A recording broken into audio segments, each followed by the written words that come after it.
This is the Can Crushers Wrestling Podcast.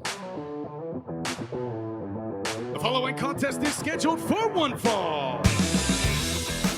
Let's go nuts! It's Jimmy Nuts! Drive out with a car! With your hosts, Mark Martinez. Remember, just because you're trash doesn't mean you can't do great things. And the English Professor. It's called a garbage can, not a garbage cannot. Hey, this is former WWE superstar Duke, the Dumpster Drosy, and you are listening to the Can Crushers Podcast.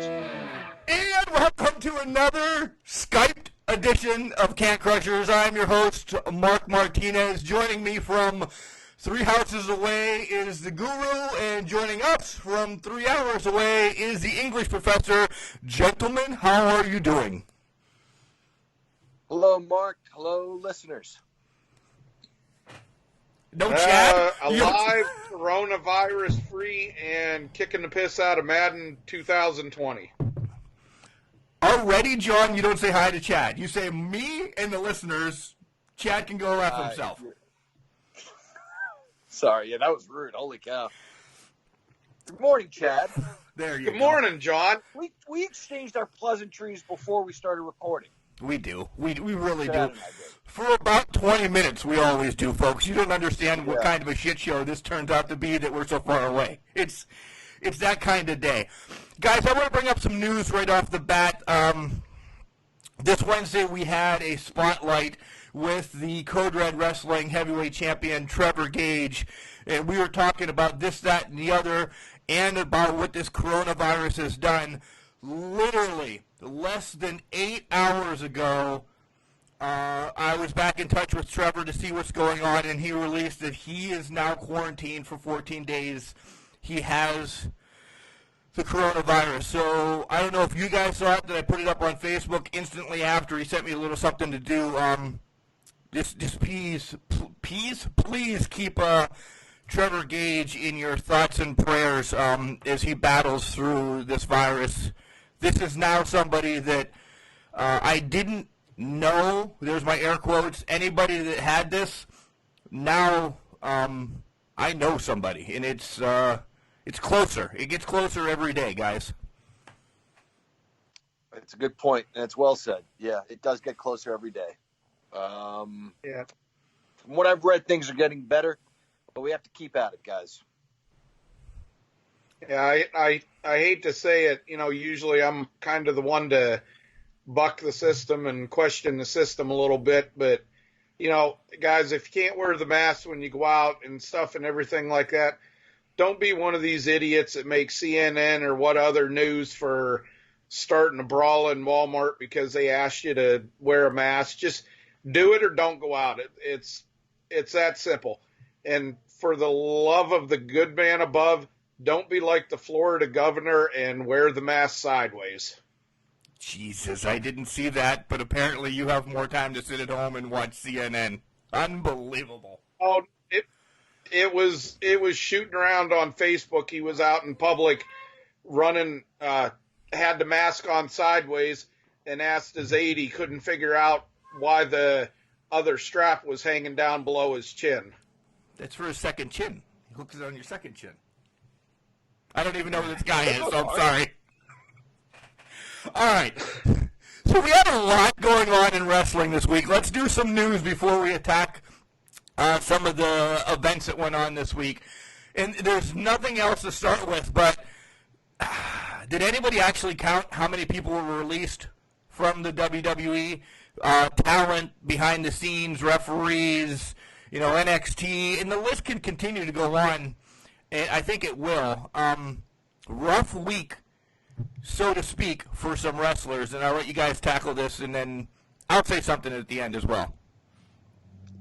It is pretty tough, but, I mean, they had to make some cuts. It's understandable. It just sucks for everybody right now. Probably the biggest name talent to be released was Rusev, and I think maybe that's where we see Bobby Lashley saying he wants a divorce, whatever the hell he was saying, the 15 or 20 minutes of Raw I actually watched. Maybe this is an opportunity to get rid of Lana as well. Maybe she joins Rusev someplace else. And then AJ Styles lost his entourage, right? Yeah. Yeah, those are some big names being released. Yeah, I didn't count the numbers, but I seen later last night that there was it looked like mostly NXT roster release, like 15 to 20 more people. Not anybody that, huge impact or anything like that, but a couple that I recognize from some squash matches and stuff like that. This is just something real quick I wanted to bring up from the legal side of things. Vince McMahon, in doing what he did to some of these wrestlers, may have screwed himself, because there's always been the big debate. Are they independent contractors, or are they contracted guys? And Vince always says independent contractors because he doesn't want to pay all the insurance and benefits and blah, blah, blah. Well, he turned a bunch of these guys, he furloughed them. You cannot legally furlough somebody that's an independent contractor. They have to be an employee. So just a little side note that may come into play with some of these wrestlers. Yeah, that was one of the points I was going to bring up, so you stole that. That's fine. The other one that I'm going to bring up, and I'm going to use the example of Deonna Purrazzo, one of John's girls. She actually wrote, and I'm not going to quote it because it's not open on my phone right now, nor did I copy it. She actually quoted, "I've been struggling with this for a year, so maybe I'm happier and there's more hope at the end of the tunnel," or something like that. And I think a lot are going to see that. You have Leo Rush, that he's already posted he's going back to MCW, down by the Rated X Superstars. He wants to do something with Joey Keys and people like that. Deonna, I think she's engaged, married, one or the other to one of the hottest guys out there right now, Marty Scurll, who's got his hands in the NWA and his ownership pretty much in ROH. Wait, Deonna Purrazzo is Marty Scurll? Yeah. She didn't tell me. I'm going to whip his ass next time I see him. Good. So you're coming to Karate Cup with us then? Yeah. He better not be there if he knows what's good for him. He's fighting all this. Jesus. I know. All right. Go ahead. Sorry. It's going to be a John run-in in the main event. That's how they're going to screw over Scurll. I had a connection with her. Jersey, Italians. Anyway, I thought we had something, Deonna. You might. You still might. Yeah. But I think in the long run, people are going to say some of these guys are lesser talent, okay? I throw the bullshit card out on being a lesser talent, because how about lesser pushed or lesser seen or something like that? Yeah, Heath Slater's been around for 15 years. Zack Ryder, da-da-da-da-da. But have they really ever got their moment? I mean, they've had their shtick, but have they got their moment? If they all go and link with someplace else, NWA, ROH, MLW, doesn't that strengthen everybody across the boards then? They're a name, first of all. That's if you're coming from the WWE, you have a name, right? You guys can both nod so I can say yes. Yeah, absolutely. Yeah. Now, it depends on if WWE takes your name. Whatever. Zack Ryder is, I don't know, Ricky Koloff or whatever, whoever he's going to be, he still has the face recognition. So I'm just saying, I think it only helps. And I think these guys will get their dues. Yeah. Yeah, we're seeing an AEW with guys who get over just on their faces alone. Doesn't matter what you call them. Right. So I think it's good. That's my thought on I think it's good. Other news, Chad, do you have any pressing news? No, I haven't really seen much going on. Yeah. Other than the releases and, some of the, I don't want to say, fights in the news or whatever. Nothing that we haven't talked about. Johnny, you got anything? AEW was a terrific show. Well, let's jump right into that, because Raw and SmackDown. On SmackDown, we have new tag team champions. The New Day again, and do you guys want to say anything else? I'll give you both a minute or two to say something about either one because I'm good with the WWE right now. Yeah, well, there's the story that you shared, Mark, on our Facebook page that there are rumors they're trying to split up the New Day. The New Day's adamantly against it. I'm not sure why you'd want to. I don't think you have a whole lot of tag teams. They're always consistent. They're always fun to watch. They genuinely love one another. And then again, who knows? Maybe that may lead to an interesting feud. But I had no idea they even won the belts because we didn't watch Friday night and Monday night. Like I said, I watched enough to know Bobby Lashley wants a divorce. And if you break somebody's arm, you get disqualified, I guess. Well, that was I know where you're going to go with that. After you texted me because I wasn't watching it live Monday. Later on in the show, they cleared it up that the ring announcer just said the wrong name because the wrong person was still in the ring or whatever. Sarah, that's somebody actually I feel sorry for, Sarah Logan, and I hope she moves along. And I hope Crazy Mary Dobson comes back. That's what I have to say about that. Horribly underutilized. Way too talented for what they've done with her. Yeah. All right, let me stay with this real quick. Have both of you seen that the Money in the Bank pay-per-view is going to take place actually at WWE headquarters?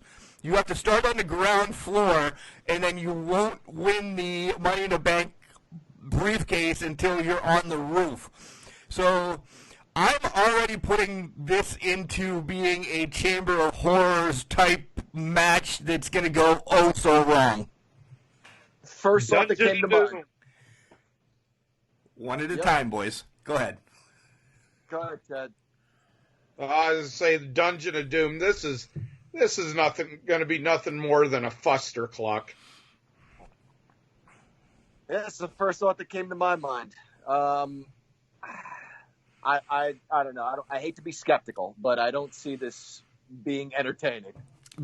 I'm thinking, since they've had the big Boneyard match in the Firefly Funhouse match, this is going to be, now you guys are going to be shocked, just like I was shocked to find out that John went to WrestleMania 1 last week. This is going to be pre-recorded and edited so heavily. They're clearly going to end up in Vince's room, and you're going to see this person. It's these two matches are going to be movies. They're not going to be matches. That's my prediction. Yeah, maybe you're right, and maybe in that regard it'll be better than I think it will be. Maybe we'll see things like from the Attitude Era where you fight into the back, and Miss Jacqueline was taking a dump, and they barged in on her stall or whatever. Who knows? You remember that? I do. Chad, all right, let's go to AEW. Let's just move. Yeah, this is going to be, when it's maybe better than you expect, but it's going from worm slime to worm is about my expectations, level-wise. And Mark, I don't, and quote me or cut me off if we talk about this. Has there been discussion about the WWE being determined essential business in Florida and what's behind that? Yeah, about $18 million is behind that.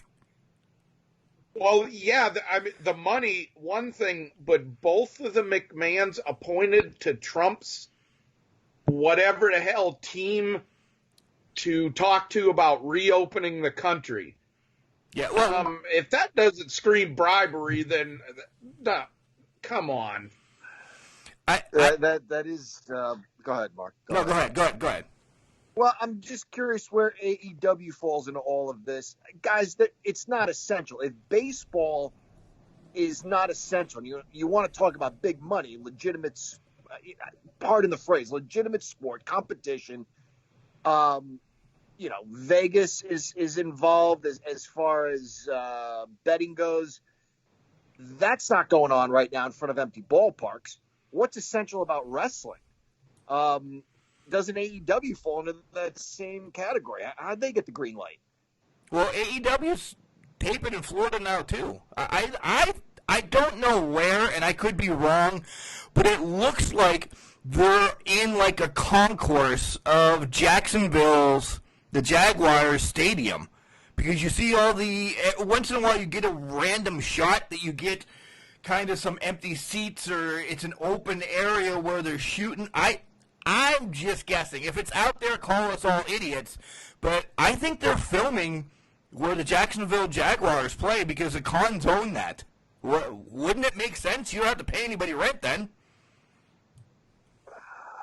Maybe I don't know what's going on, but does tape versus live make that much of a difference? WWE, don't they have a couple of confirmed cases? Carmella, am I correct? Dana Brooke, or one of those ladies? Carmella's been squashed, and Dana Brooke's now been on live TV, so I'd have to say that's squashed as well. Okay, so maybe those are just rumors. I think, nevertheless, they're putting their performers' health at risk. Neither company is really essential. I mean, I'm glad they're still going. It gives me something to watch, but... Yeah, all right. Let's transition over to AEW. A good card on AEW. There's some things that we liked a lot better than what we didn't. Jake Roberts starting every show the last 2 or 3 weeks. Can we transition him someplace else? He doesn't need to be always. He's great, don't get me wrong. But does he need to be the first one we see on AEW all the time now? No. It's getting to be too much. This is where they find something that works, and then they beat it like a dead horse the next couple of weeks. Yeah, I'll say AEW is pretty formulaic in that regard. They're following formulas that work. So I'm all right with Jake the Snake opening it up because I think he's a brilliant promo. Maybe they do mix it up next week or in the coming weeks. And then we get the Lance Archer match against Colt Cabana. These two are great together. I like this match. I really did. And I already said that, Lance ends up in the finals against Cody and wins it. So I knew Colt was going to be more or less like just a stepping stone. Do you guys disagree at all? Not at all. I love Colt Cabana. I'm a big fan of his from the NWA. This was a bold move by AEW to book him against somebody who's no-selling and just kind of tossing him around. Told a great story. I enjoyed this match. Yeah, I think Colt being booked where he is a good thing. As much as you'll both probably roll your eyes, I kind of think of comparing Colt to Brock Lesnar as far as being able to take the bumps and making it look real and being able to be physical without getting hurt by a big guy. Brock's a great seller. I will give him that. Good point, Chad. Yeah, I like that. The best spot of the night is up next. It's Britt Baker in her office, and over the next couple of weeks, she's going to tell us how to be a role model. And number one is fight fair. And her nose still looked they clearly must have taped this ahead of time because her nose was still kind of a little dinged after the match last week. But in her match, she looks good in her match, without a doubt. Nose is great and everything. Britt, we posted the story that Britt actually sent to me but from Bleacher Report on Facebook, and wow, she's not a bad girl, right? Go ahead, John. All right. Yeah, I want to spend a minute on this. Imagine that. WWE does. I'm sorry. I hate to always crap on them. They do absolutely nothing to make me believe that something is taking place where they say it takes place. At least Skinner was, in the clearing or something. He was in a body of freaking water with a knife in his mouth. Make me believe. Fix up the surroundings. We lost Mark. They don't, the scene where Maria's at the doctor's office, there's nothing believable about it. And maybe it's because I was there live and I'm familiar with PPG Arena. PPG paints. But come on, there's nothing believable about a vignette that the WWE puts on. I believed that was Britt's office. And from a non-kayfabe point of view, my thought was, wow, maybe she filmed something at the office where she works and sent it in. Regardless, I believed she was in her office. I believed everything she had to say. It was a great promo, and the details helped. Well done, Britt Baker. Well done, AEW. You mean, John, that you didn't believe when Mae Young gave birth to a hand? You know, call me skeptical. But... No, I agree with you. For everything that WWE films, it's supposed to be outside. The stuff in the restaurant with Mandy and Otis and Dolph and Lashley and Lana and everything. It just looks too cheesy. It just doesn't look right. The last thing I can remember WWE doing that they filmed and it looked real was when Austin threw the belt in the damn river. Yeah, that was awesome. I mean, you can't fake that. He whipped the damn belt in the river, and they were filming outside, and you had traffic. It looked freaking real. I want to rewind to SmackDown for a minute because I did forget one thing. Sonya Deville's getting her own kind of push right now, and I'm freaking happy about it. I'm going to bitch, though, because her and Mandy were talking, and then Sonya kind of just let it go, and then all of a sudden... Otis and Dolph came out, and I think it ruined everything. Go back and watch that, both of you haven't. When it was just Mandy and Sonya on there, and they were bickering and going at it, and Sonya just turned on her and punched her in the face, great. Once you brought off Dolph and Otis, it took too long, and it sucked. Then Britt has a match on AEW. We transition real quick. I don't know who Cassandra Golden is, somebody I don't know. I'm going to look her up, but Britt. I love that she is going to stick with this, putting your mouth on the bottom rope and just curb stomping you, and then you have to go see her on Monday. That's awesome. It's fantastic. I love it. I love what she's doing. I love the attitude. They're smart about what they're doing with her. You know, they're helping her along, and if you read the article, she says that. She's getting a lot of help from a lot of people, but she's also got her own creative input in her matches and in her promos. She clearly feeds off of a crowd. And I thought when AEW went to no crowds, she would suffer. I still think she would work better if there were a live crowd because they spew venom at her. A live crowd does. So what do? They put her in that office setting, which is brilliant. She can still get heat from the televised audience. And she does things in a match where you see she's getting better at finding the camera and just being a total douche nozzle. Yep. She is so much better as a heel. Absolutely love her work, period, across the board. But she just looks like she's having fun as a heel.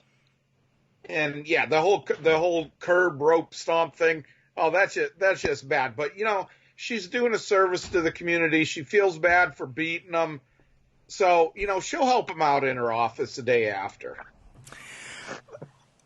Chad's going to go off on this next one, so I'm going to give him his time. You had to have loved the Bubbly Bunch with Jericho and everybody doing the Brady Bunch thing and just talking to each other in cubicles and everything. He's dying. If you can see the video once we get our shit together, he is dying laughing right now because this is something right up, in his wheelhouse. I wasn't necessarily a great fan of Jericho before, and I think it was a lot because of him being in WWE and stuff just being so cartoonish. But, oh, my God, this dude, it would be a coin flip between who's better on the mic, him right now or Ric Flair back in the day. And that's a, hell of a jump, but he is just so good and so funny. He knows how to pull stuff out of people and or machines in the case of the, drone. It's just great. He is the one, I don't know what you want to call it, high point or whatever of the no crowd thing across the board through all of them is Jericho and what he's doing. John, you gushed over him too, so go ahead. He's brilliant. I can't say enough good about him. I've always been a fan of Chris Jericho. Even in a cartoony WWE, he stood out to me. One other quick thing is, as far as vignettes and promos, because Jericho's had some good ones, I don't know if it's AEW production or if it's the performers, but it looks realistic because it looks like something was happening before the audience got there. Guys, that is so key to a scene that is convincing.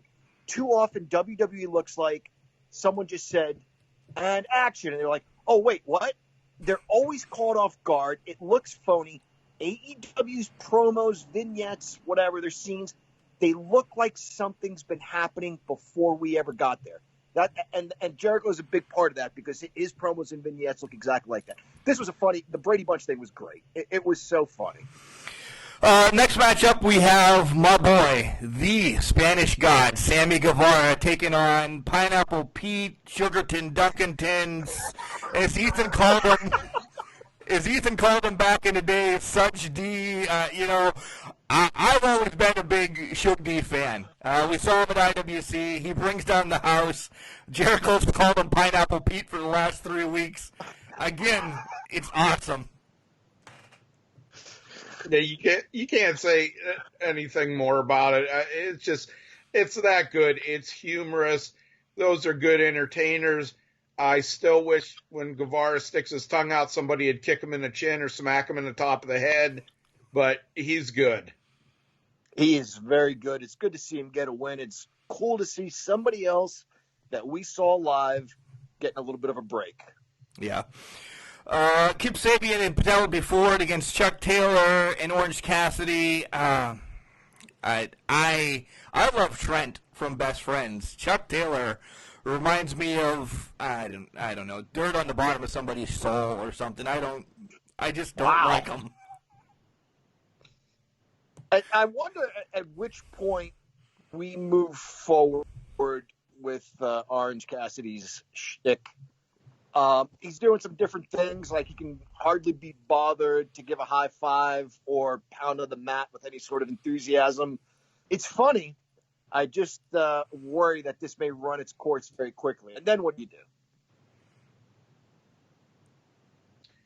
All I'm going to take out of this match is Penelope Ford did a hell of a Hurricane Rana from the top. She looks a hell of a lot better than when she was in IWC, and I'll just leave it right there. We had Justin Law take on Sean Spears and whatever. That match was just a squash. But then we have the main event. We have Jake Hager against Moxley. Guys, this was in an empty arena. It was an empty arena match. Do you believe that? Not in the least. Yeah, aren't they all these days? Right. I don't know why they were making this such a big... Well, I guess... because no Billy Gunn and his son and everybody else, and Britt wasn't at ringside, and everybody else wasn't there to, like, cheer and boo and make bets and everything. So, totally empty arena, I guess, is what they're saying. Except the cameraman. Well, yeah. And Jim Ross, was he watching live, or was he, I don't know. From a remote location? Anyway, a fantastic match. Loved it start to finish. I love the story they told with the takedowns. This was a bit of an MMA fight. It was a brawl. It was a wrestling match. It was excellent. It was perfect. 5-star start to finish. Yeah, I liked it too. I'm, always been a huge Moxley fan from when he sprouted off to Mick Foley before he even started in WWE and that. Just a great match. My only disappointment is that they use this in the empty arena, no crowds thing. This would have been a hell of a match to just have in an arena, a brawl like, not like the Kenny Omega match with Dean Ambrose or Moxley, but like just this would have been a great match to have in an arena with the crowd reactions, and beating the hell out of each other and everything. I echo that, Chad. That's actually my capitalized note of this match, that I'm shocked that they gave this match away as an empty arena, no matter where we are match, because the pops during this match would have been unbelievable. But so besides the releases in AEW, not a busy week for wrestling. Thus, we are going to go to our next segment after we hear from Al Snow and Collar and Elbow. But let me tell you about one thing, guys. OVW's kind of been shut down as well. Not kind of been. They have been shut down as well. But they're doing some fun stuff on YouTube and on their network. This past week, they released OVW Ladies Unleashed, their first ever show of all women. Ray Lynn goes in as champion, and the main event ends up being a fatal five-way match where Ray Cray loses the title. But on this card, and it's free on YouTube, guys, just check it out. You have Megan Bain, you have Ray Lynn, Queen Aminata is on it, Madison Rain, many more. This was a great women's event. It's a great wrestling event. Let me take women's out. That's my misspeak. It was a great wrestling event that was held at the Davis Arena, and OVW just putting it out for free for you guys to watch. Make sure you go and check it out because it was unbelievable. It really was. So, all right. Now let's talk about... You had me at Queen Aminata. You had me at Queen Aminata. No kidding. I will check that out. Yeah. Let's talk about Collar and Elbow. You guys can go to collarandelbow.com. They've released their new spring stuff. Merchandise, hats, hoodies, tees. Great. I have my normal just Collar and Elbow shirt on today. Can Crushers, capital C's, and you will get a 10% discount. So, you guys are ready to talk about SummerSlam 89? Absolutely. Let's do it. All right, let's hear from Al first.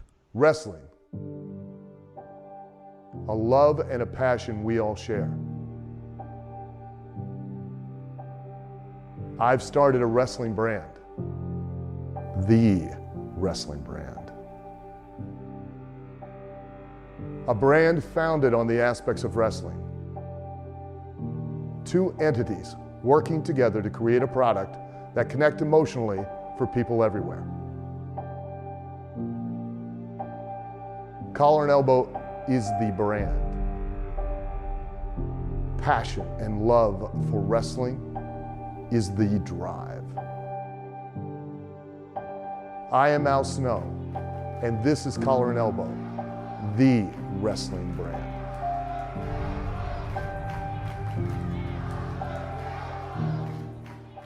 This is the heir apparent Chris LaRusso, and you're listening to the Can Crushers podcast. Welcome back to Can Crushers. It is I, the English professor. We just heard from our good friend Al Snow. Mark, I was wearing my Collar and Elbow t-shirt yesterday, and that reminded me, my wife said I need to get a new Collar and Elbow t-shirt because I'm down 26 pounds, a little self-promotion, and she said it's starting to look a little bit big on me. So I'm going to have to use the capital C in Can, capital C in Crushers, and get 10% off of my next Collar and Elbow t-shirt. And then you're going to have to send me that shirt that you don't fit because I'm gaining the weight even though I'm working and you're not. It's all about diet is what I've learned. Well, you're killing it because of your beer intake, Mark. Exactly. Chad knew it was a softball, and he crushed it out of the ballpark. I was just more focused on myself. Imagine that. When haven't you been in the 30 years that I've known you, bro? Damn. Touche. All right, so SummerSlam 89. Enough about me. SummerSlam 89. The English professor picked this one last week. It took place August 28th, 1989 in East Rutherford, New Jersey. And I don't know if you guys saw the dark match, but the dark match was Dino Bravo against your dad's friend, John, Coco Beware. Oh, I didn't know that. Did it show it? No. Did it show it on the network? No, I searched it up that I knew there was a dark match, and it wasn't on the network, but I just wanted to bring up that your dad was friends with Coco Beware. Yeah, and my mom was friends with T-Rantula. Yes! That guy was like the biggest asshole, and he and my mom hit it off. Right. Loved it. All right, So the first match on the card is actually the longest match on the card as well. That's the only one I know of time about. It ends up being the Hart Foundation against the tag team champions at the time, the Brainbusters with Bobby Heenan, and it's a non-title match. The contract was signed before they won the titles. So, John, you're a Hart Foundation fan through and through, so you only, and this was also your pick, so you should go first. All right, thank you. Yeah, you're absolutely right. A little bit of backstory. The Brainbusters and the Hart Foundation, neither team were champions coming into SummerSlam. Shortly before SummerSlam on Saturday night's main event, the Brainbusters beat Demolition with help from Andre the Giant. So there was no title on the line when this was signed. There's no title on the line now, Bobby Heenan says. I was a huge Hart Foundation fan. I also loved Bobby Heenan, so I was a little torn, still pulling for the Harts. Great chain wrestling, great crowd energy. I think there's a bit of a nod to the Andersons or the Horsemen as Arn and Tully worked the arm. I liked Arn trying to make the tag a couple of times, but the anvil was just too powerful. Wouldn't allow the tag. The Brainbusters took a lot of punishment early on until they found that one opportunity. Really, really good match. There was a spot where they both tried to wrist lock Bret Hart, and he pulled an Owen and did a flip, and then I think maybe knocked them both down. These four guys could have done 1,000 moves, but that's not the point. You know what I mean? The point is building something from start to finish. That's what they did. The Harts had some great heel tactics, which was fun to see. And then in the end, I think it was a double axe handle by Arn Anderson, maybe on Bret Hart when the ref wasn't looking to get the win. Yeah, and the legal man ended up in the ring getting the pin. Anderson wasn't legal. So, Chad, go ahead. Yeah, I think you're right. Yeah. Oh, this was a great match. You know, these are four of the greatest, I want to say the greatest wrestlers, you know, that there's been as far as chain wrestling, being crisp in the ring, being on time, knowing where your people are. This, to me, really showed a lot more with Tully and Arn. Their, what do you want to call it? How well they can work with any team. You know, coming out of the NWA with Rock and Roll Express and the Midnight Express, they come into the WWF, they're working with the bigger guys like Demolition, and then they go, you know, against a Power and Grace team like the Hart Foundation. It just showed just how good these guys are, and this was just a big slap in the face to how dumb McMahon was to not keep these guys longer. You guys know that, you know, Chad and John both, I can throw a match to them and say, hey, this match took place in 1986 at whatever, and they'll be able to run the gamut of what happened in the match because they both have great brains. I remember this whole pay-per-view, but I was still on the edge of my seat during this pay-per-view because I don't remember what happened. You both catch me on that, right? Like I just, sure. I can't get the details down. I remember watching this. I loved it. I do, and this just brought me back to my childhood. As I was thinking, wow, I was 12 years old, my son's age more or less, and I forgot what happened this whole card. And was I thoroughly? I'm spoiling my prediction or everything I'm going to say.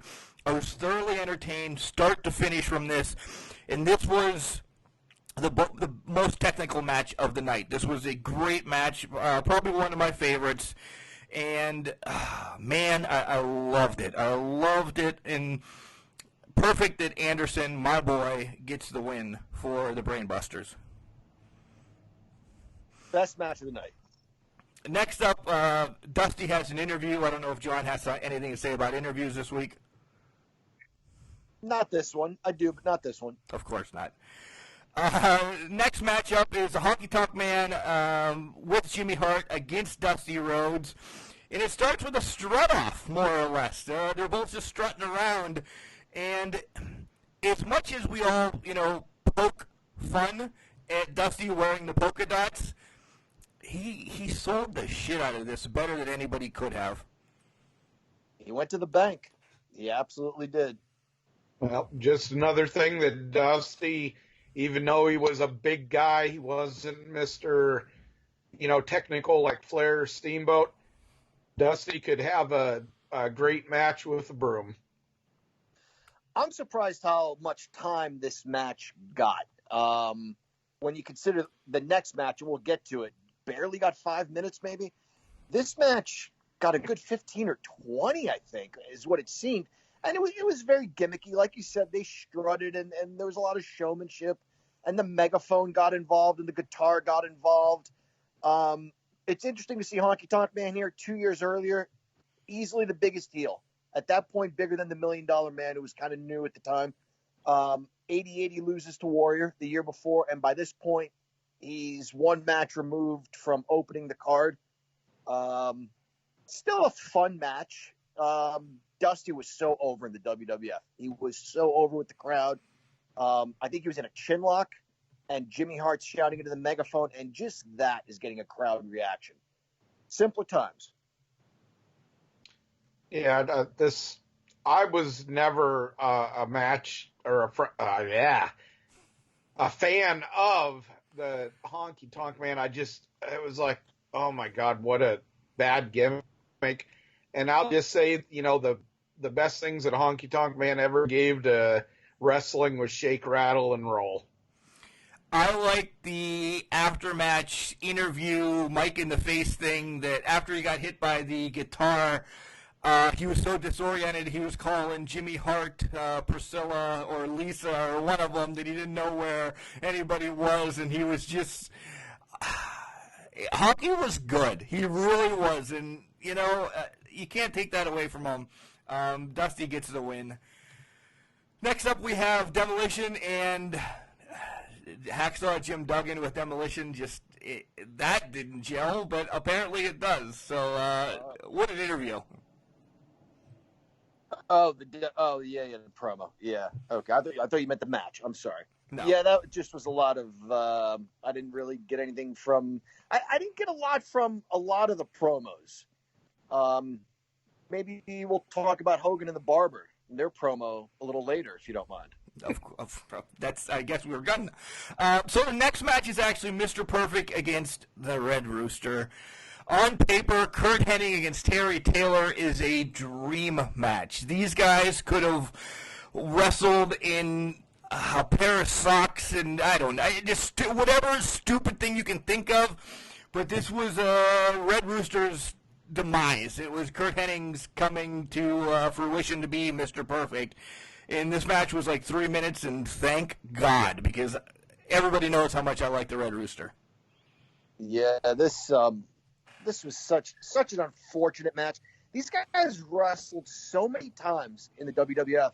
Even years later, 6 or 7 years later, Terry Taylor came back. Maybe he was booking or writing. I'm not sure. He would get on camera once in a while. Always lost to Curt Hennig. Always. It's a shame to see. Even when he talks smack in this match, he's got to bob his head back and forth like a chicken.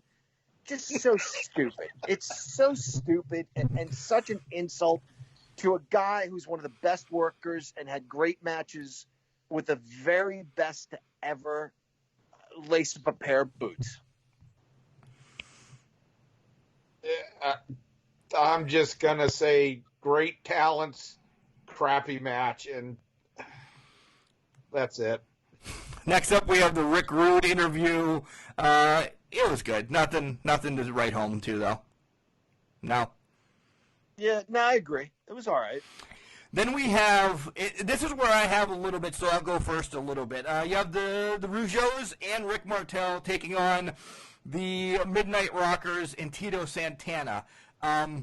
First out, the Rougeaus singing All American Boys, is they're from Canada, French Canadians. I actually forgot about that theme song. When we went back and did the whole theme song thing, this would have been in it. Not as good as Strike Forces, but it was there. All American boys by those guys.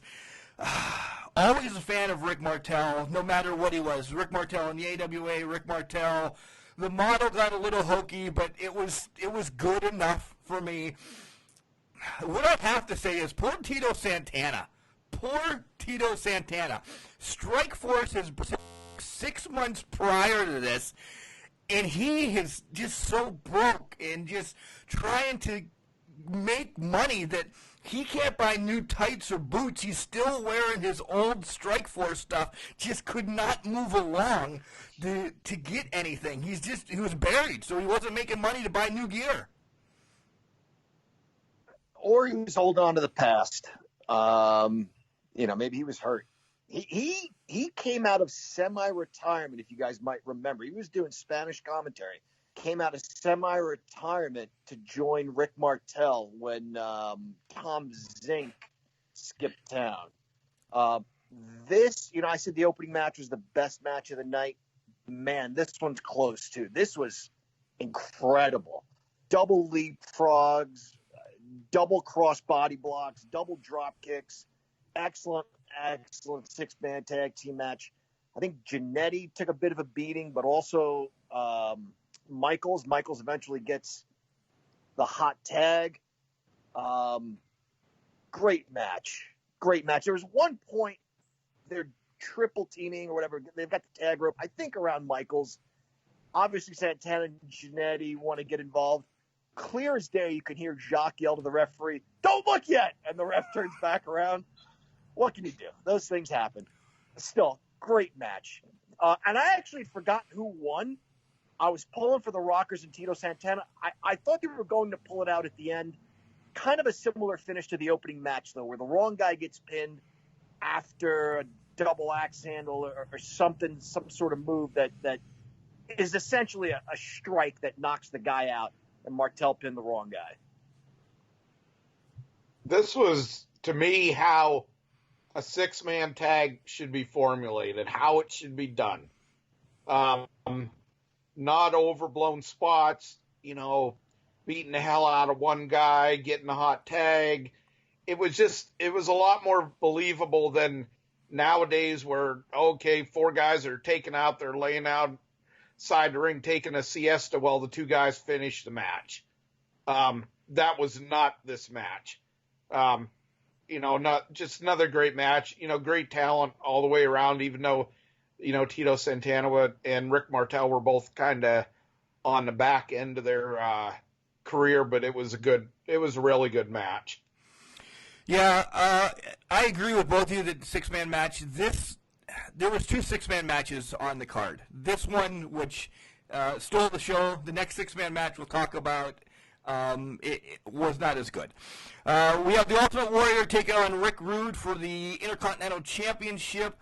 They spent 15 minutes showing what led up to this. This is kind of where WWE's now started to just showing promos and recaps and promos. This was to get the Warrior back. It was get the Warrior back on top, and Rude's pile driver, or whatever he tried to do, if you guys remember, he tried to do kind of a Orndorff pile driver into a tombstone. He had him the wrong way, and it just ended up being a, how can I put this, a low, meaning like low to the ground razor's edge. And I don't know why they tried selling it as a pile driver, but it was rough. It was definitely, and we hate using the word botch because we're not wrestlers. We won't say that, but it was definitely a miscue. Yeah, I'm not sure exactly what happened there. Thankfully, nobody was hurt. It looked like somebody could get hurt. Just very quickly, before this, the promos leading up to this, Lord Alfred Hayes really spoke beautiful English, guys. He really did. His English was beautiful. And the Ultimate Warrior's promo, my initial reaction was he sounded like my dad yelling at me. I don't know what the hell he was saying, what language he was using, but it just was like, and that's what it sounded like to me. So, anyway. Peter! My dad's yelled at you, Mark, so you know it. I know. Anyhow, very good match. Great brawl to start, maybe before the bell rang or the bell had rung. I don't know, but there's a brawl on the outside.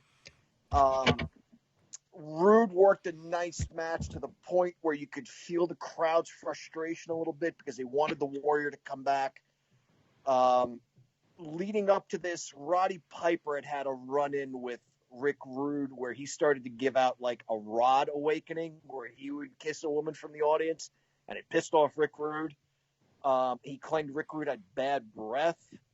And then on an episode of Brother Love, Rude gave him a rude awakening and then spit scope in his eyes or something. So that led to Roddy Piper coming out to this match.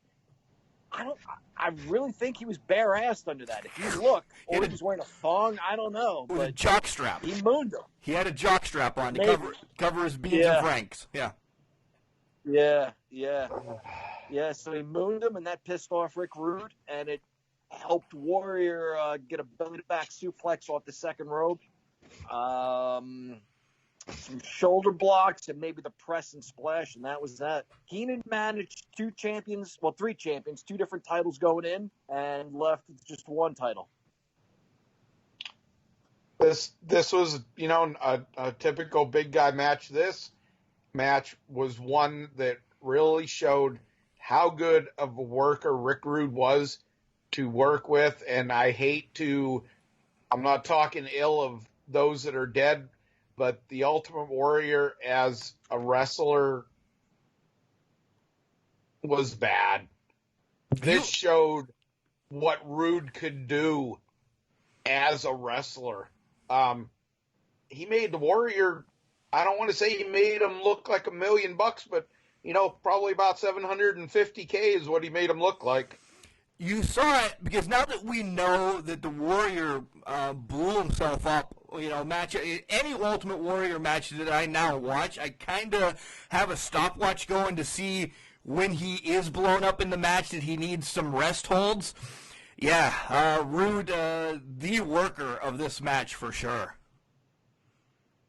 This and WrestleMania 7 against the Macho Man, the retirement match, Warrior's 2 best matches.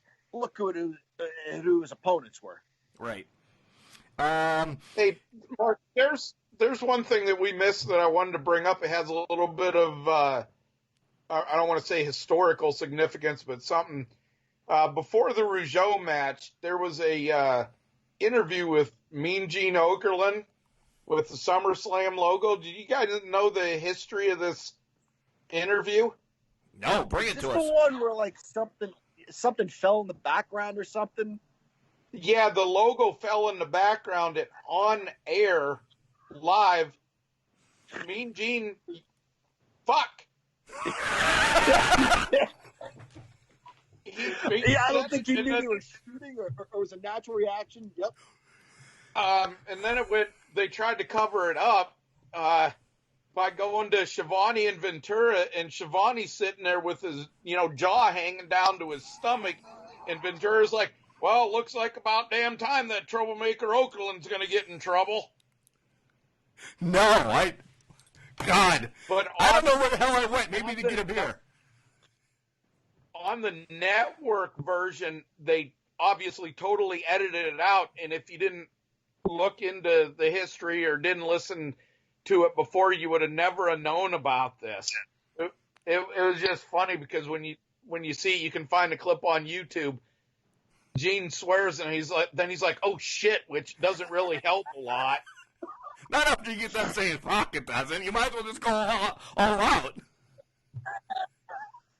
They also didn't do the 5-minute intermission. You guys remember the 5-minute intermissions? They did. I was looking forward to just a blank screen for 5 minutes. Yeah.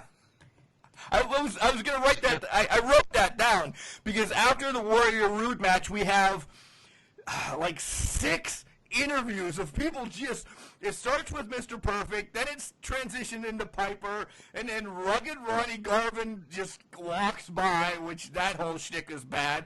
Heenan and Rude come in, and then they do the whole banter a little bit with Schiavone and the Body, and then they're like, oh yeah, we're having a 5-minute intermission. Why are we having 10 interviews right before the 5-minute intermission?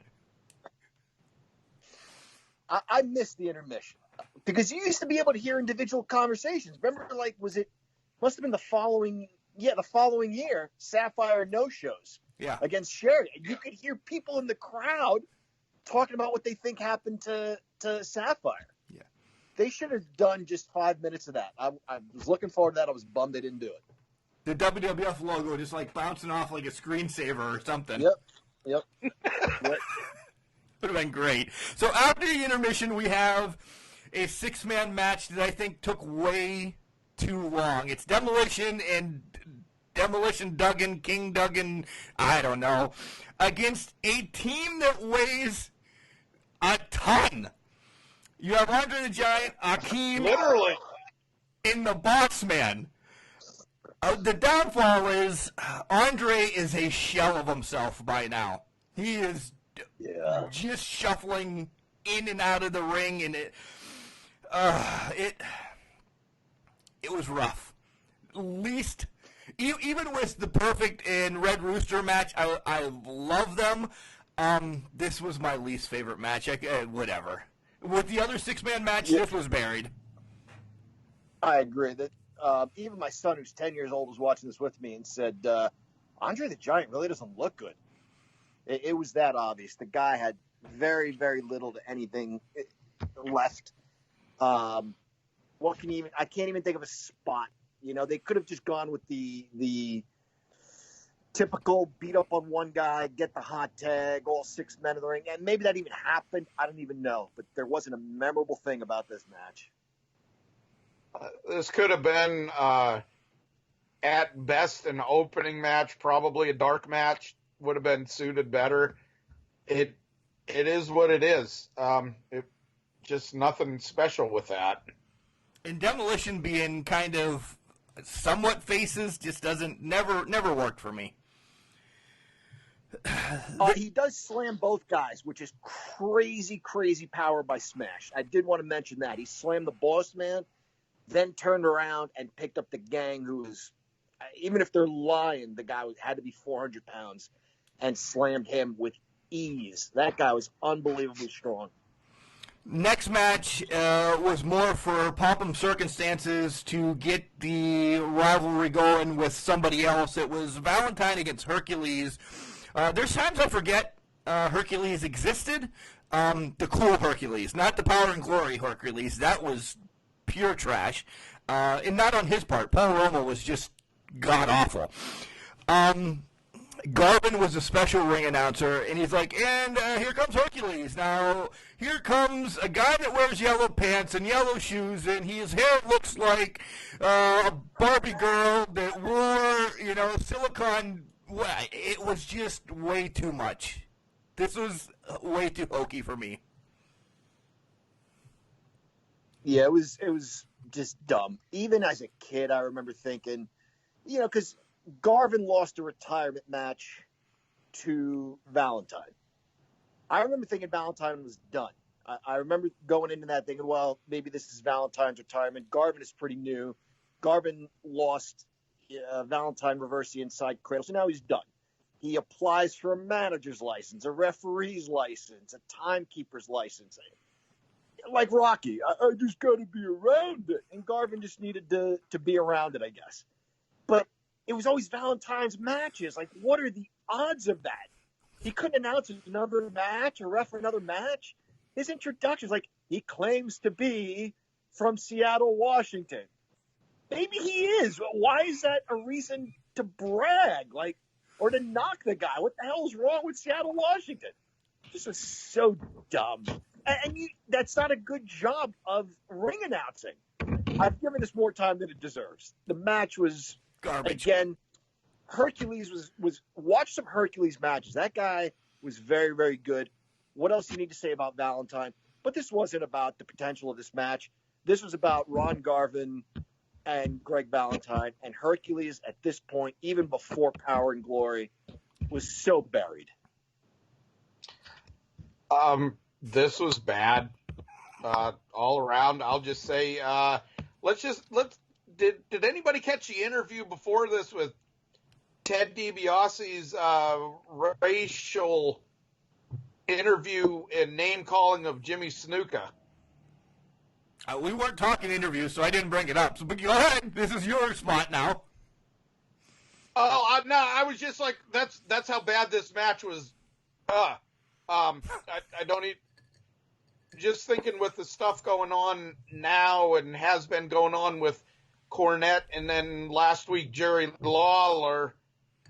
Wow, this, from Jesse Ventura talking about Tito Santana's flying burrito to this kind of stuff, it shows you the difference in society on what could get away with back then, and now you can't say anything. Or this, when they were calling him an animal or something like, is that what you're like? DiBiase kept calling him an animal, like he wasn't human. An animal and jungle, and there was something about the color of his skin and everything. Different times. The 80s were pretty politically incorrect. The only thing out there right now, and this is all over Facebook, Snuka's being compared to Carol Baskins. If you look at some of the memes out there, they both kind of killed somebody, I guess. We'll get that on the dark side. Hey, well, don't you be accusing Carol Baskin. There's never been any proof. The next interview is Savage, Zeus, and Sherry, and why is she allowed to bring Witch's Brew into an arena? Was Zeus getting high off the fumes? I don't know what was going on. Macho Man could carry that sort of thing with the power of the madness and whatever else. And Sherry was just along for the ride. What was Zeus doing with all the... Every so often, like, he came to, I don't know what he was doing. How was that again, John? I don't know. It was not one of Savage's best. It wasn't, because the other two ruined it. Moving along, it's $1 Million Man and Virgil versus Snuka, and thank God this was short. Snuka passed his prime. Yeah, he was still getting I don't want to say a push. He was over. If you watch his 89 comeback, fans he'd be over now. He's just that guy. Yeah. Fans really missed him. Obviously, it was before they knew anything about his past, what had happened 6 years earlier. Fans really missed him. They were happy to see him back. This was an opportunity for DiBiase to win a match and Snuka to not get pinned. DiBiase wins by countout. Chad's got nothing. So, yeah, this just another toss-away match. Jimmy Snuka, at this time, this is after he came back. Like you said, this was before they knew anything going on or supposedly didn't know anything going on. I didn't like Snuka past his matches with Bob Backlund and feud with Piper and Ray Stevens many years before that. So this was, it was a match.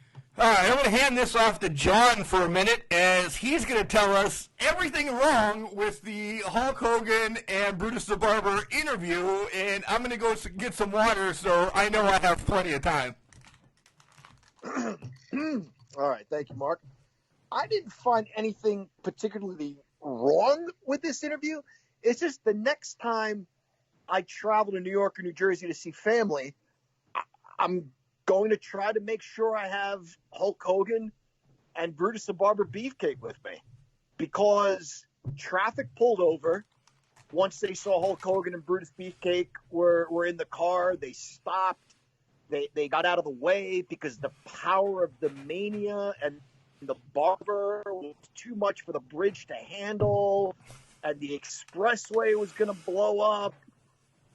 I don't know. So the next time I have tickets to a Jets game, I'll just ask Hulk Hogan what he's doing. Can you please join me and clear traffic for me? Because that's what I got from this, is that they cleared the power of the Mania and the Barber is enough to clear everybody out of the way. They even went over the Henry Hudson River Lake Bridge pond, whatever the hell he was trying to say.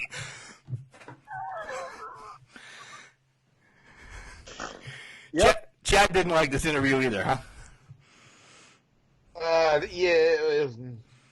This was about a 30% of a Firefly Funhouse, what the hell's going on type interview. Then after that, in the ring is the genius. And I have a book from Lanny Poffo that's got many of his great poems in it. I always liked this because he got the crowd just pissed off at him and then just took a beating. I loved it.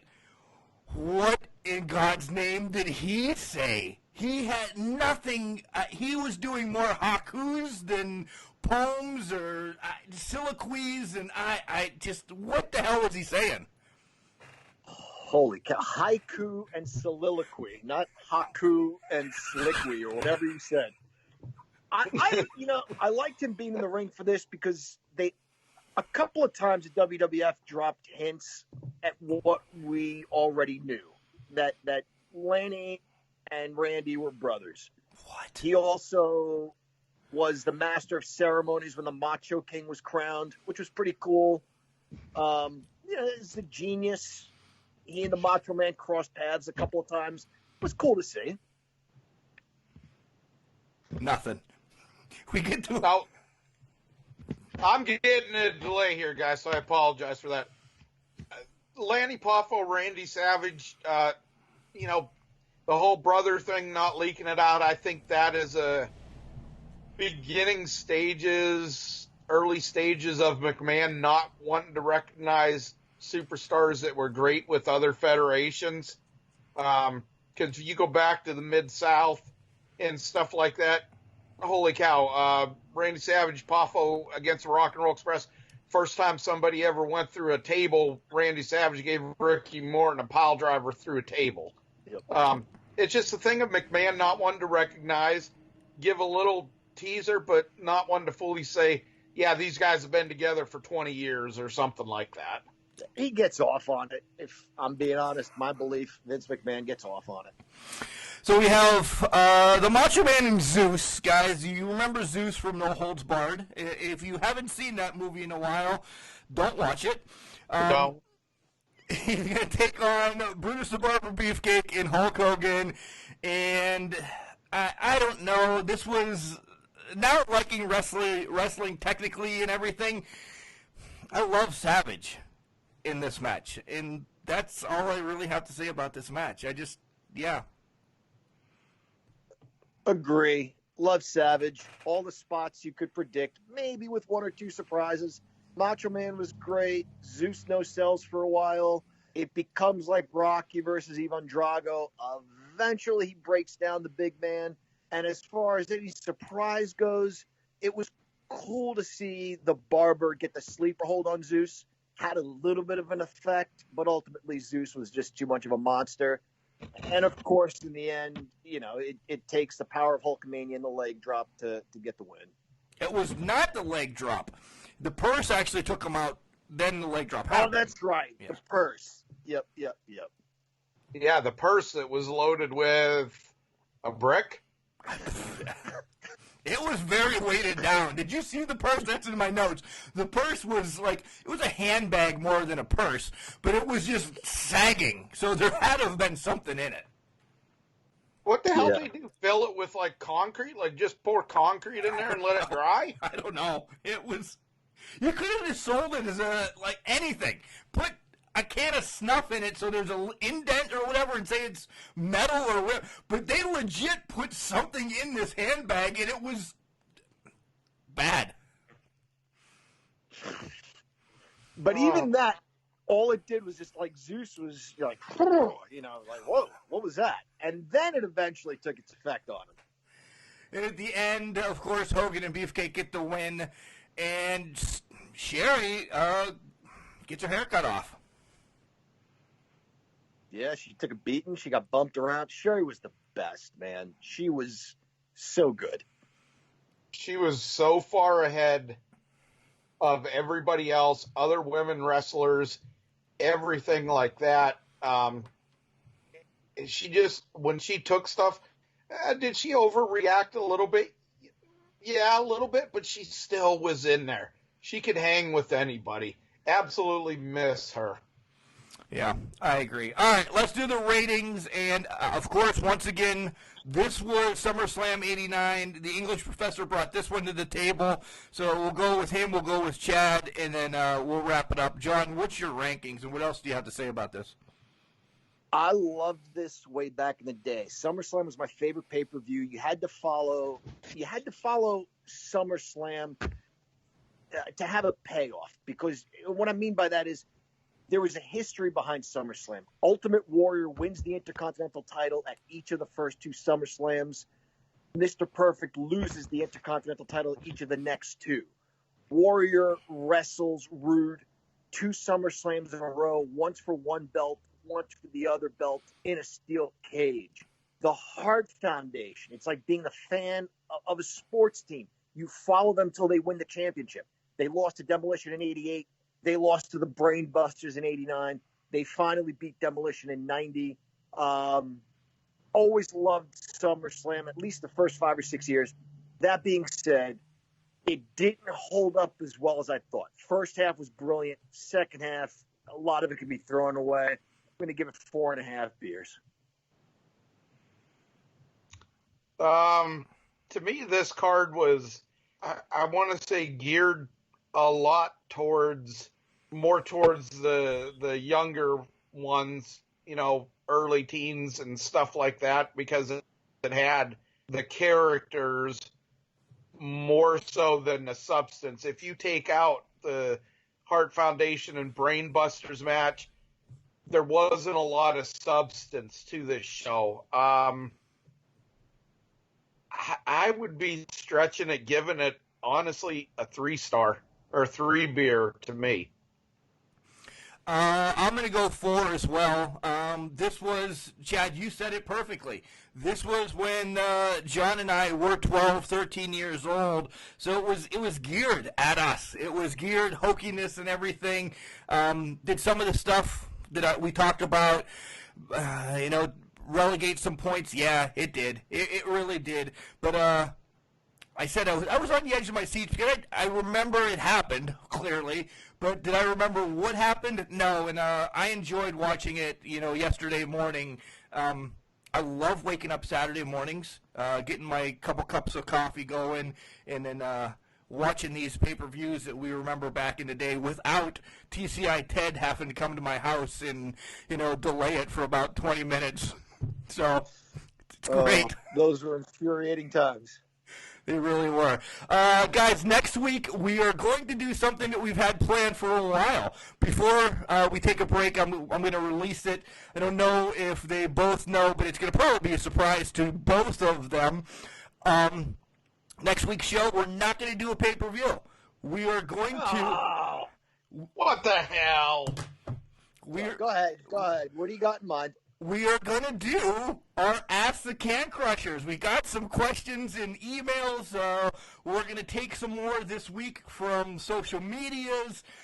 We both get to bring one to the table and add them into the hopper. And then we'll announce, hey, this guy said this question. He wants to know what our thoughts of it. So if you are going to get some questions in, we're going to take away one thing right now. You can send them over to our Instagram, our Facebook, or our Twitter. And make sure you hashtag AskCanCrushers. Submit them to us, or send them via email at cancrusher69@gmail.com. And, write who you are, and then we'll say, hey, Jason Lang wants to know why Ric Flair was better than Tully Blanchard. And we'll give our thoughts. It is completely opinionated based. We will get into a fight next week. I will guarantee that. Somebody's going to hate what I say and what Chad says and what John says. But this is going to be real because these guys will not know the questions prior. I clearly get them. So I'm going to throw the questions at these guys. I'll throw my 2 cents in, and we'll see what goes from there. You guys up for that?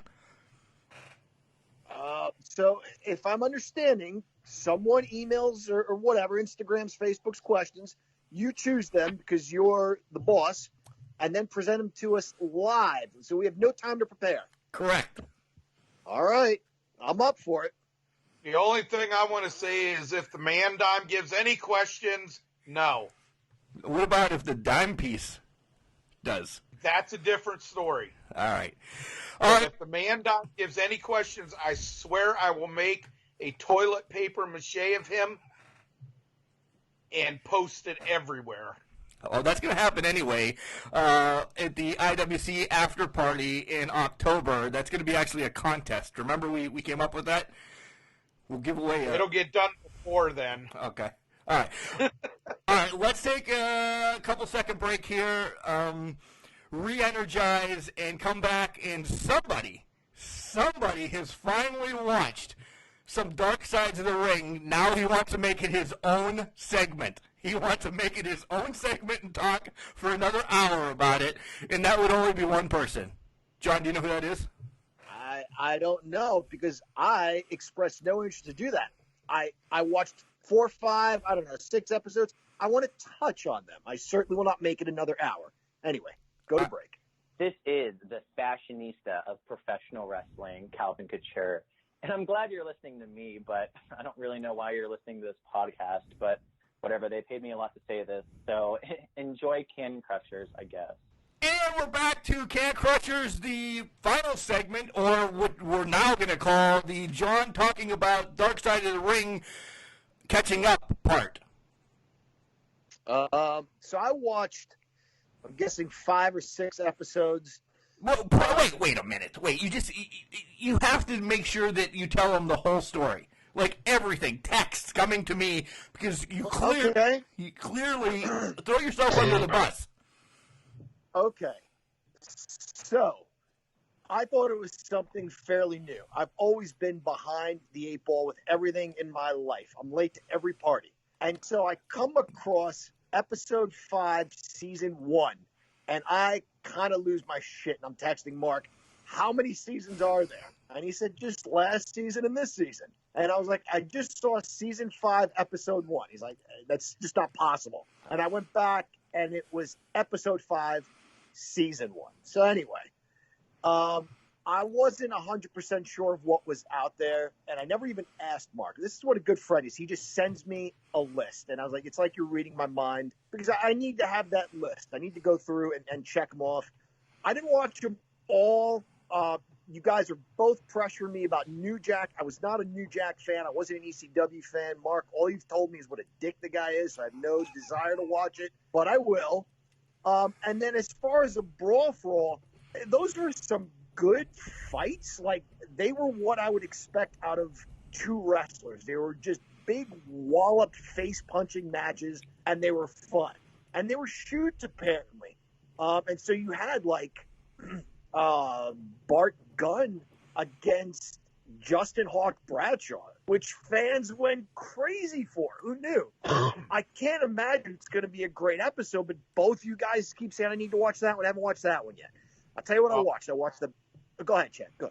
Oh, I was going to say, John, it honestly is because the backstory to it and how it all came up and everything that happened, I was not looking forward to it myself. I'll be perfectly honest. I was. But, oh my God, so much detail, so much came out that you're like, holy crap, I'm surprised somebody didn't get shot. Wow. Touche. I will check that out. That's your homework, along with, all right, let's spoil it right now. Dino Bravo's is this Tuesday night. So we'll cover Brawl for It All next week and Dino Bravo's. If you don't cover those, John, I don't know. You're not part of this segment. Well, I watched 5 or 6 episodes. I can manage 2 in the course of a week. Okay. So I watched Macho Madness first, or The Match Made in Heaven. The Match Made in Heaven. That was beautiful. I'm not going to lie, guys. That one had me in tears.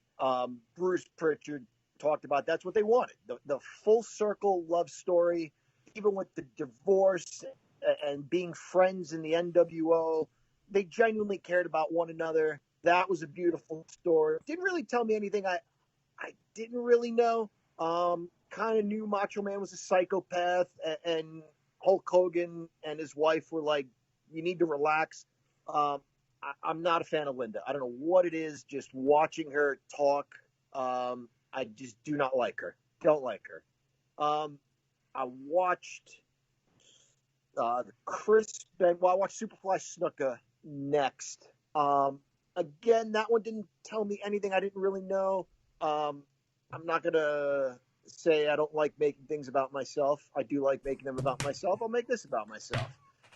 This one hit home a little bit because they talked about neighborhoods I recognized. I saw my first live card. Jimmy Snuka wrestled Samoan Afa, and I wonder, without knowing the details, was he at her viewing, earlier that day or the day before or something? Because it was in that neighborhood. It was the church I attended when I was a little kid. So that one kind of hit home. Wait. Go ahead. You didn't listen to this, but Chad and I want to bring something else to the table about this. And I know you're not a Cornette podcast listener, so we both listened to Cornette brought Kevin Sullivan on the show to talk about this a little bit, and we'll keep it short. But Kevin opens a lot up, Chad, about this episode of Dark Side as well, that I just... the only thing I can say is I don't know now. I don't understand what... Kevin adds his point, and I think he was actually being honest in everything. He just doesn't want to... He didn't want to be part of this because of Snuka's girlfriend's mom and dad, is what he said. And he throws... I'm talking about the wrong one, the Benoit one, right? Okay, yeah. I was like, what do you know about Snuka? Okay. Yeah, no, I kind of combined them there for a second, too. Yeah, no, that's all right. No, but getting to the Benoit one, because I was going to get to that next, that was tough, man. That was really, really hard to watch. Eddie Guerrero's kind of remembered as a hero in all of this. I will say this. Chris Jericho is a beautiful human being, because while I'm watching these two episodes, all I'm thinking is how unfortunate that these families don't talk. And then when you see Benoit's son, towards the end of episode 2, has had about enough of it all, out comes Chavo Jr. I'm like, oh my God, they're in the same place. This is so great to see. I'm so happy that at least they're talking. And then out comes essentially his aunt, Nancy's sister. I'm like, oh my gosh, this is fantastic, because there is an understanding there. And I'm glad they reunited. And then you find out it's Chris Jericho, who had the same thought we all had. Like, you guys don't see the connection, the obvious connection that you have over this tragedy. One of you is allowed to still love the man with all your heart, and one of you is allowed to absolutely detest the mention of his name, and you can still have a connection. You can still be family. And, Jericho did a great thing. He had both phone numbers, and it's just like, one of you call the other. That was great to see. In a nutshell, these are so well done because they don't take a side. In a time where we have the phrase coined fake news, you have to turn to wrestling of all things, and the word associated with it, to get real, balanced, impartial news. These guys just presented you with the facts. They have Jim Cornette saying, here's exactly what happened, and they have Vince Russo saying, none of that happened, here's what happened. And they let you make the decision.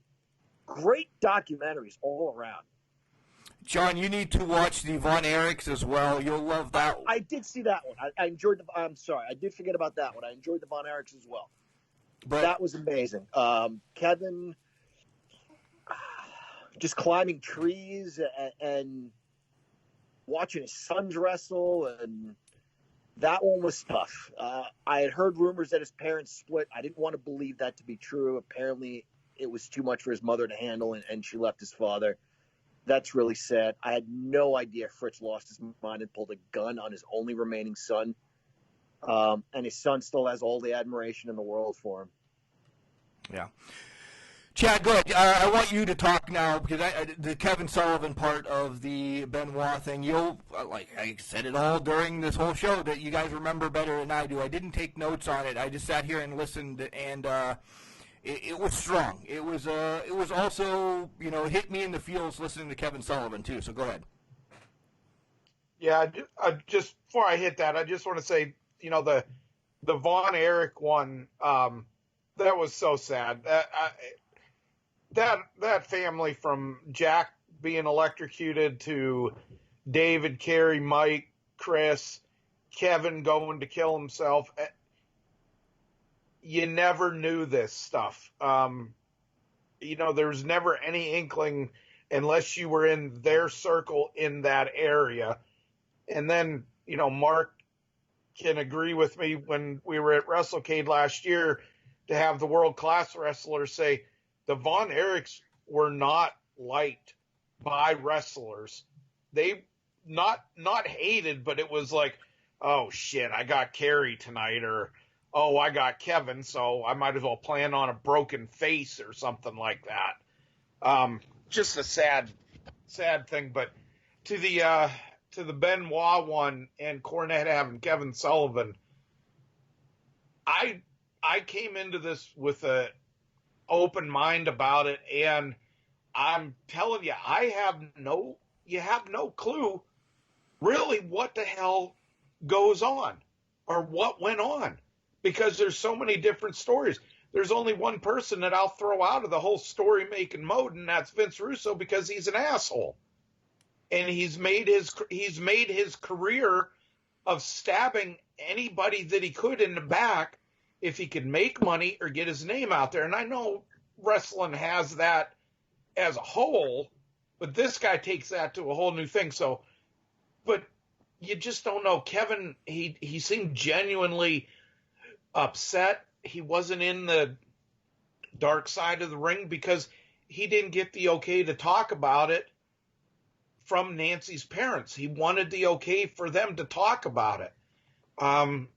To me, that showed he still had a lot of love for her. Feels responsible for basically introducing Chris and Woman. They're supposed to have an angle of, them being involved. Well, she's still married with Sullivan, and then it really turns into them getting involved. I don't think Sullivan being on there solved anything or cleared anything up, other than I don't think he had much to hide. I think he denied, the abuse allegations, which saw that coming. But you just don't know who to believe in this. And the only good thing that has come out of this whole situation years later is, like you said, John, his Benoit's son and Nancy's sister talking after, 14 years? Something like that, yeah. That brought me to tears, and I got no problem admitting that. You feel sorry for the kid.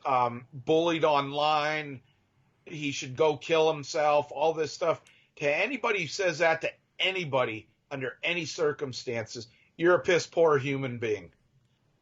You're saying it to a kid who has no control over what his dad did. And I'm glad he's made it through it. I mean, obviously it's still going to be hurtful. It's going to be hurtful for the rest of his life, but they're putting the pieces back together a bit. And,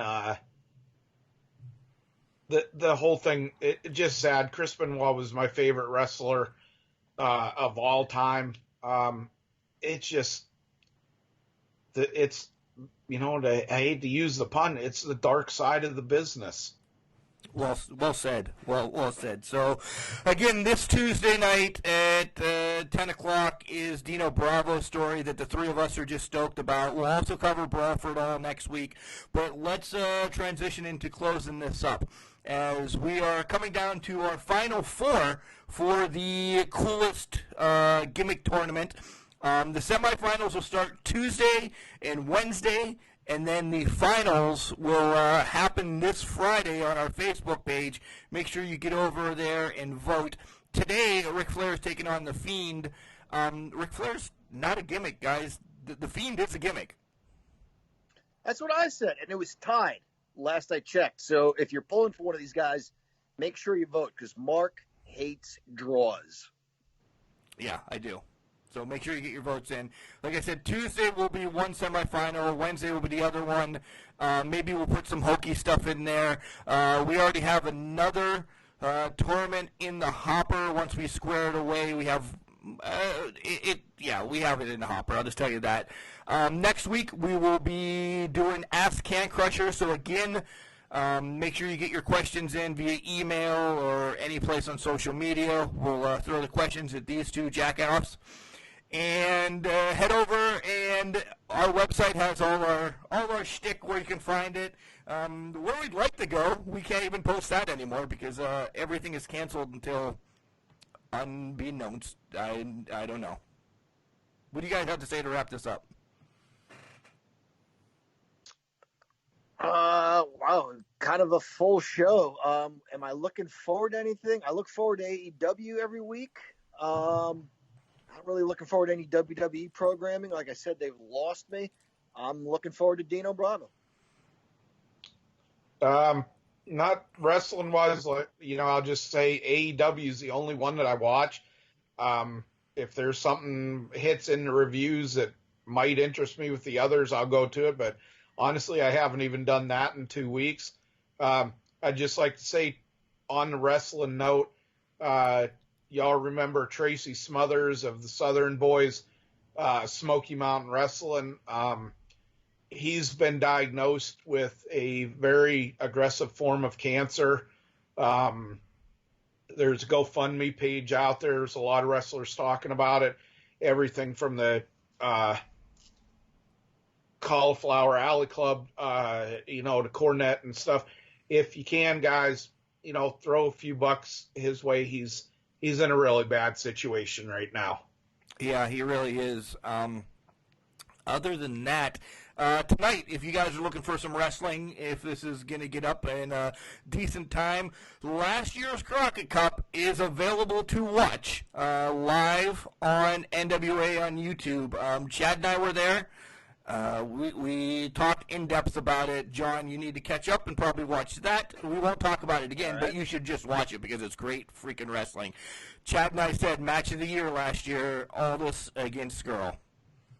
Yeah, if you don't watch anything on that card or can't fit the whole card in, watch the Aldous Skrull match. Just Chad, what do I have going on?